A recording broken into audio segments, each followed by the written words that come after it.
May nakita ako na sinasabi galing sa Chief of Staff kay General Browner at nalulungkot ako kung totoo man to. Hindi ko alam kung totoo kasi hindi naman authenticated. Pinasa-pasa lang sa Viber groups na nananawagan na siya at kinukumusta at nagpapasalamat sa lahat ng nagsasabi na sila daw ay magvo-volunteer para ipagtanggol ang Pilipinas. Alam ko naman matapang at hindi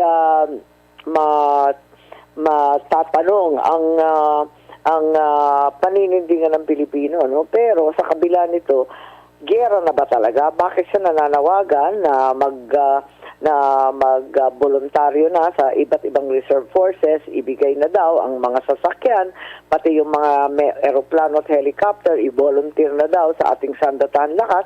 Nakaka-nervyos to. Ano bang ibig sabihin? Susugod na ba tayo sa China o susuguri na ba tayo ng China? Ang akin kasi, bilang opisyal, bilang hinalal, ang pangunahing tungkulin natin ay ipagtanggol at depensahan ang buhay ng bawat Pilipino. Kung ilalagay mo sa panganib ang buhay ng Pilipino, kasi atribido kang sumisiksik dyan sa away ng dalawang dambuhalang bayan, may kasalanan kang matindi sa taong bayan. Ayaw natin na magkagera. Bakit parang hat na hat sila makipagbunuan dyan? Hindi naman natin kaya ang China. Higit sa lahat, hindi naman natin kaaway. Sila nga lagi nagpapadala ng pagkain. Sila rin nagpapadala ng bakuna. Kung ano-anong tulong kapag bagyo kasi sila malapit. Yung US naman, matagal naman natin kaalyado. Di rin naman nating kaaway. Defense and Treaty ally yan. Ano bang problema? Bakit tayo nakikisangkot dyan sa away ng China at ng US? At pati yung buhay ng mga Pilipino itataya para lang makisangkot dyan. Hindi naman nating away yan eh. Wala naman tayong kaaway. Kaibigan naman natin lahat. Ang liit-liit lang natin bansa. Biglang geopolitical games ang linalaro natin. Wala tayong papel dyan. Siguro naman natuto na tayo sa leksyon noon. Hindi naman natin kaaway yung Hapon noon. Biglang nadamay-damay tayo. Binomba tayo. Palibasa nandito yung mga Amerikano.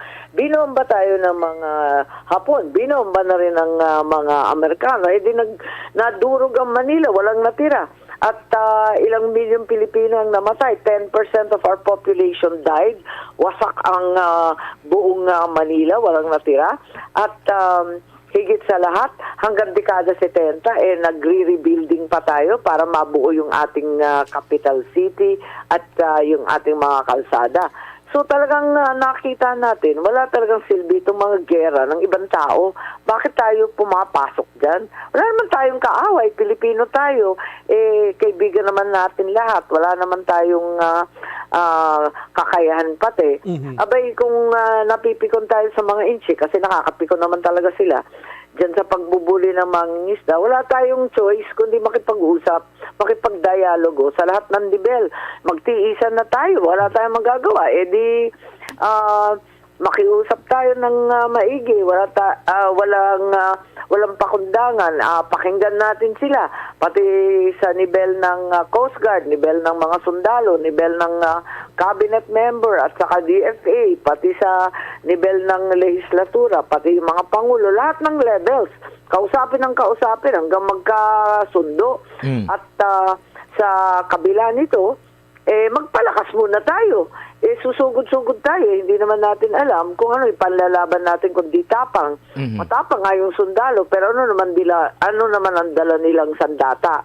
Alam naman natin na kulang, walang-wala na yung self-reliant defense posture nung panahon ng tatay ko. Wala na tayong ginagawa. Simpleng baril, hindi natin ginagawa. Baski sasakyan, pati patrol boat. Lahat imported na. Paano tayo lalaban-laban yan? Higit sa lahat, may eleksyon sa Amerika. Makinig tayo sa eleksyon. Hindi tayo sigurado kung saan tayo tutungo dahil maliwanag na yung dalawang magkatunggali sa US hindi magkasundo tungkol sa foreign affairs. Higit sa lahat, sa depensa ng Pilipinas. Kaya't maghinay-hinay tayo, inaasahan natin na tutulong sila. Yung pala, ang bagong administrasyon, iba na ang sinasabi.